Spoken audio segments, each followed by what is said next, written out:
En 2004, les CCEE de Guadeloupe, Guyane, Martinique et La Réunion commémoraient les 20 ans des CCEE à l'hôtel de région de Martinique. Le célèbre homme de lettres Édouard Galeano écrivait que le temps passé continue, vivant, de débattre dans les veines du temps présent, même si le temps présent ne le veut pas ou ne le sait pas. Confortés par ces paroles de sagesse, les CCEE ont analysé du 23 au 25 novembre 2006, lors du colloque du Gosier en Guadeloupe, 60 ans de départementalisation. Le pari, bien comprendre les forces et les faiblesses du modelage économique, culturel, éducatif, sportif et social de nos territoires et de leur population. Pari réussi, mais déjà une autre épreuve se présentait, mobiliser toutes les intelligences pour continuer à construire, mais autrement. L'évolution de l'éducation pendant cette période, les grandes dates, les grands événements, nous avons estimé dès notre première réunion que cela risquait d'être d'une part très long et d'autre part pas tout à fait dans l'axe de nos rencontres de colloques de CCEE, au cours desquels nous cherchons davantage à déboucher sur des recommandations possibles, des pistes pour résoudre un certain nombre de problèmes que nous aurions mis en exergue. Partant de là, nous avons bifurqué un tout petit peu dans le titre de notre propos, qui sera « Analyse critique et recommandations appliquées à l'éducation » à travers ces 60 ans de départementalisation. Commencer par ma première intervention, la départementalisation, une forme de citoyenneté inachevée, un titre en forme d'interrogation. Et certains auront sans doute reconnu un clin d'œil à l'historien français Pierre Rosanvallon, qui, à travers ses travaux, a montré à quel point l'acquisition de la citoyenneté était un processus en constant devenir. Et je crois pouvoir dire que s'agissant de département d'outre-mer, ce constat se vérifie avec une certaine force. Alors un certain nombre de questions se posent à partir de là. Faut-il partir de la départementalisation ou voir plus en amont avec la colonisation? Ou faut-il aller au-delà de la départementalisation et appréhender la régionalisation, la décentralisation comme étant également des conséquences de celle-ci? Ou faut-il voir une mutation d'éléments culturels réunionnais constitutifs tels que l'architecture?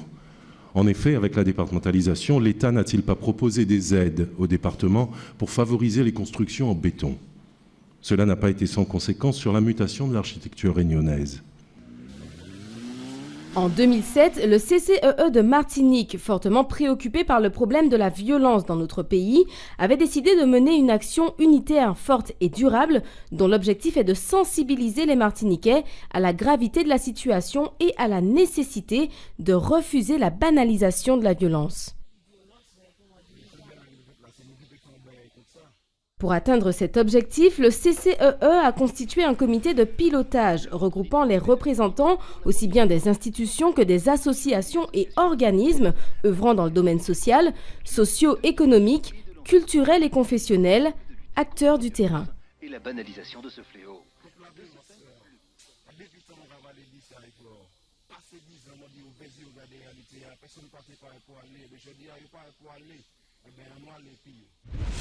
Ensemble, luttons contre la violence. Le 30 avril 2008, une manifestation de sensibilisation, préparée en particulier à la radio et à la télévision, regroupant l'ensemble des partenaires et la population à l'hôtel Batelière, a concrétisé la volonté d'un grand nombre d'organisations de marquer solennellement leur volonté d'adhérer à cette cause par la signature d'un livre d'or. C'est comme un prostitué, petit quartier, grand fond qui a fait l'amour, et bien c'est l'idée, c'est d'y avorter. Un pays qui a peur de sa jeunesse est comme un cheval fou cabrant de désespoir devant les ricanements d'un précipice. Un pays qui se barricade derrière des portes et des fenêtres grillagées est un pays assis sous les ossements du renoncement. La violence, un fléau qui n'épargne plus depuis longtemps la Martinique, mais plutôt que de s'habituer à ce poison qui ronge le corps social et le délite, certains organisent la résistance. À l'initiative du CCEE, traduisait le Conseil de la culture, de l'éducation et de l'environnement, un organisme consultatif du Conseil régional. Quelques 150 institutions et associations se sont réunies. Objectif, enclencher la riposte à la violence qui peut aller, je cite, jusqu'à la barbarie. C'était donc hier soir à l'hôtel Batelière, le lancement d'un plan d'action qui promet d'aller crescendo au fil du temps. Explication, Laurent Vieuxfort. Plus de 4000 actes de violence enregistrés en 2007, c'est 7% d'augmentation par rapport à 2006. Et pour 2008, le taux d'homicide est déjà en forte croissance. Ces données font réagir le Conseil de la culture, de l'éducation et de l'environnement, qui a rassemblé près de 150 associations et institutions en un lieu pour agir contre la violence. Les territoires qui sont autour de la Martinique sont des territoires extrêmement violents. Donc la Martinique n'est pas imperméable à la violence de la zone. Il y a un peu de cette violence qui rentre en Martinique et c'est le sentiment que les Martiniquais ont. Ils sentent que cette violence arrive. Et je pense qu'il faut que nous agissions contre cette violence-là pour que la Martinique demeure un territoire de paix au sein de la Caraïbe. Parmi les invités présents, le chanteur de reggae dancehall Pline Pyroman. Son action contre la violence, il la mène depuis des années à travers la musique, notamment avec son tube Gade Realitea. Je suis venu avec un morceau Gade Realitea, ça a fait toute une polémique. Les gens disaient que je pensais qu'on était en Amérique, pourquoi je chantais cette musique-là, qu'il n'y avait pas de violence ici. Et aujourd'hui, tout le monde prend conscience que ce que je disais il y avait 12 ans, c'est la pure réalité d'aujourd'hui. La manifestation a été marquée par le témoignage de la comédienne Suzy Singa. En 2007, son fils a été tué de plusieurs coups de couteau à quelques pas de chez elle. J'ai vraiment envie d'agir, quoi. Au-delà des blablabla, des mots qu'on peut dire face à un tel drame, je veux que de l'action. J'aime beaucoup le slogan qui te dit « Ouais, moi, la cagoumé contre la violence, ça au café ». Et moi, c'est ça, quoi. Je suis là parce que j'ai vraiment envie, comme a dit notre ami France Fanon, qu'ai-je fait, qu'est-ce que je n'ai pas fait pour contribuer à l'évolution ou à l'épanouissement de ma communauté. Madame, Monsieur, bonsoir et merci de nous être fidèles ce vendredi 11 décembre 2009. Regardons les titres de notre journal. L'aura de Frantz Fanon pour faire planer une atmosphère sereine, de respect et d'engagement contre la violence au lycée qui porte son nom à Trinité. Les lycéens se sont une nouvelle fois mobilisés avec pour slogan « J'agis contre la violence ».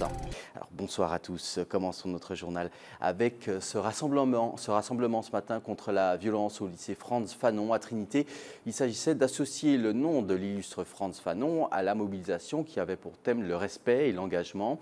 Le slogan « J'agis contre la violence semble avoir été bien intégré par les lycéens qui ont été confrontés aux actes de violence au sein même de leur établissement. Jean-Michel Médec était sur place. Reportage. J'agis contre la violence, un slogan affiché par de nombreux élèves du lycée Frantz Fanon participait à une journée pour dire non à la violence. Et pour mieux faire passer les messages, certaines associations étaient présentes. Un véritable fléau pour la population. Le vendredi 30 mai 2008, pour la première fois, 150 institutions et associations martiniquaises, à l'initiative du Conseil de la culture, de l'éducation et de l'environnement, décident ensemble de lutter contre la violence et la banalisation de ce fléau. Il faut y avoir raison. Il faut nous chaque fait un bail. Nous chaque n'y a un bail à faire. En tout cas, moi, je fais. Ensemble, luttons contre la violence. Le CCEE de Martinique, en partenariat avec le Centre régional de documentation pédagogique, a réalisé un documentaire à l'attention du public scolaire afin de leur expliquer le phénomène volcanique aux Antilles, le phénomène de la nuée ardente qui a détruit la ville de Saint-Pierre en 1902 est largement étudié. La répercussion internationale de l'événement. En dépit des moyens de communication qui n'étaient pas ce qu'ils sont de nos jours, la presse, le cinéma s'emparent de l'événement. Edison envoie une de ses équipes filmer les ruines de la ville détruite. Des cinéastes se livrent, avec les moyens de l'époque, à des reconstitutions de la catastrophe, témoignages irremplaçables de la vision naïve et erronée que l'on avait alors de ce type de volcan. Les témoignages convergent. La ville est rasée, il n'y a pas de survivants. Surprise, incompréhension, consternation. Un documentaire scientifique sur le volcanisme explosif a été réalisé à l'initiative du CCEE de Guadeloupe et de l'Université des Antilles et de la Guyane.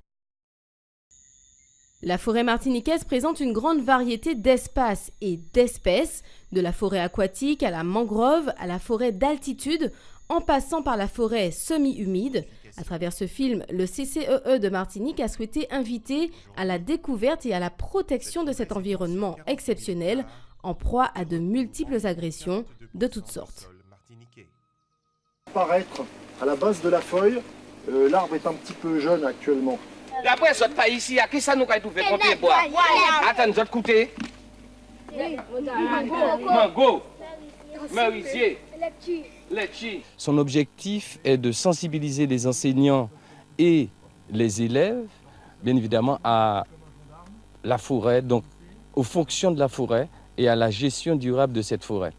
C'est aussi un moyen pour l'enseignant d'inciter aussi les élèves à aller vers on pourrait dire une éco-citoyenneté. Autrement dit, utiliser la forêt comme support pédagogique pour développer des apprentissages fondamentaux, pour développer aussi, apprendre aux élèves les relations qu'il y a entre l'homme et la forêt, et aussi découvrir de la même façon les essences martiniquaises. C'est aussi un moyen de faire un certain nombre de travaux en art plastique ou encore en éducation musicale en écoutant le bruit des oiseaux. Le CCEE de Martinique, suite à son étude sur les métiers de l'environnement à la Martinique, a organisé un forum sur les métiers de l'environnement à travers divers organismes publics, des entreprises martiniquaises éco-citoyennes qui ont mené une réflexion particulière sur l'approche environnementale et le développement durable au sein de leur entreprise.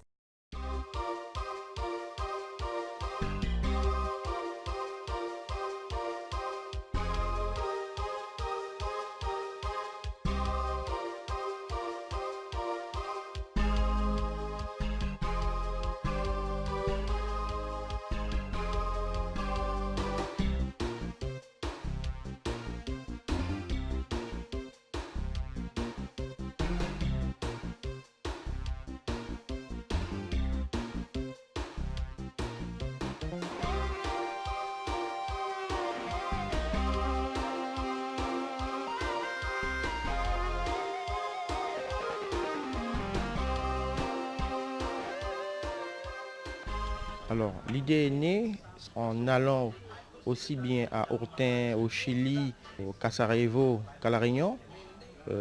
On s'est dit qu'il n'était pas normal que nous, pays lançant des fusées, qu'il n'ait pas eu cette structure sur place. Il y a bientôt 25 ans, j'ai mis en place à côté de Bordeaux la première université d'été de la communication.